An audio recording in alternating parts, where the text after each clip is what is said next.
On a lancé le processus de préparation, d'élaboration du plan national de développement économique qui est à son stade final. On est sur le point de le sortir.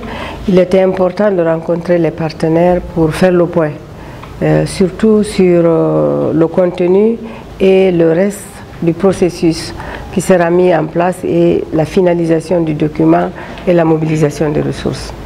On a déjà intégré le dialogue avec les partenaires dans tout le processus d'élaboration de ce programme-là. Ça a été lancé au mois de mai l'année dernière.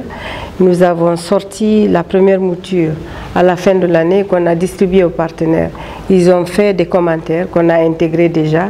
Là, on est en train d'harmoniser le plan national de développement économique et social et le programme alimentaire accéléré pour s'assurer que le cadrage macroéconomique est stabilisé et surtout pour déterminer le niveau de besoin de financement.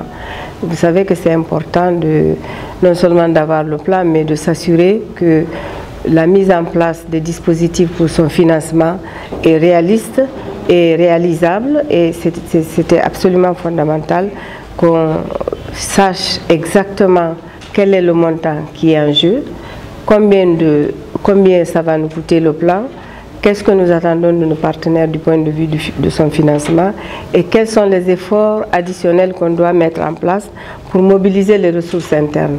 Vous vous rappelez qu'il y a eu un forum de mobilisation des ressources internes il n'y a pas longtemps et ça rentre dans ce cadre-là. On s'est rendu compte que nous pouvons, à notre niveau, mettre en place des mesures structurelles qui nous permettent de générer des ressources de façon domestique et d'avoir une approche beaucoup plus crédible du financement du développement. C'est bien d'avoir le financement extérieur, mais c'est encore mieux si nous pouvons faire des efforts supplémentaires pour générer justement ces ressources-là, pour qu'on soit crédible, non seulement aux yeux de nos partenaires, mais surtout qu'on sache que c'est une volonté politique qu'on est en train de mettre en place. Avec ce nouveau gouvernement-là, nous suivons les instructions du président de la République qui nous dit que d'abord, il faut désormais avoir une approche rationnelle du financement du développement. Il faut qu'on s'assure de la qualité de la dépense. Il faut aussi qu'on s'assure que les ressources mobilisées vont financer les projets qu'on a envisagés dans le cadre du plan. Ce plan sera accompagné d'un programme d'investissement public qui sera un programme triennal glissant.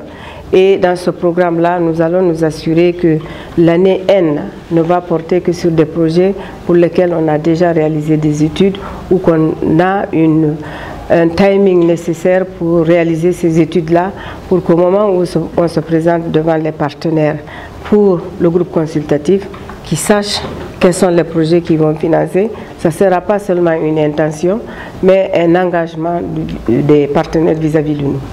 Oh, les défis sont importants pour tout le monde.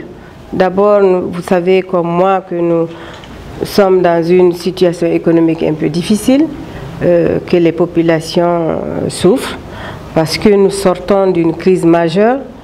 Ebola, ce n'était pas quelque chose qu'on a maîtrisé facilement.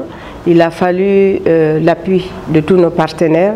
C'était un combat de titans qu'on a réussi à réaliser grâce à la volonté qu'on a eue, mais surtout avec l'assistance de nos partenaires. Donc le défi ici que nous avons, c'est de faire en sorte que ce nouveau plan, qui porte sur 5 ans, 2016-2020, que ce plan-là serve de jeter les bases de réformes structurelles qui permettent de mettre l'économie du pays sur les rails pour une émergence dans les années à venir.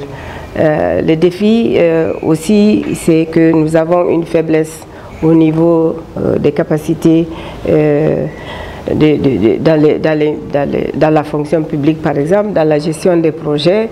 On mobilise beaucoup de ressources, mais les décaissements ne suivent pas la programmation qu'on a envisagée au départ, et surtout, on n'atteint pas les résultats qu'on a escomptés au moment où on préparait ces projets-là. Cela résulte du fait que nous avons des problèmes de capacité humaine pour gérer le financement de notre économie, mobiliser les ressources, s'assurer que les projets s'exécutent dans le temps et que les résultats sont atteints au bout du compte.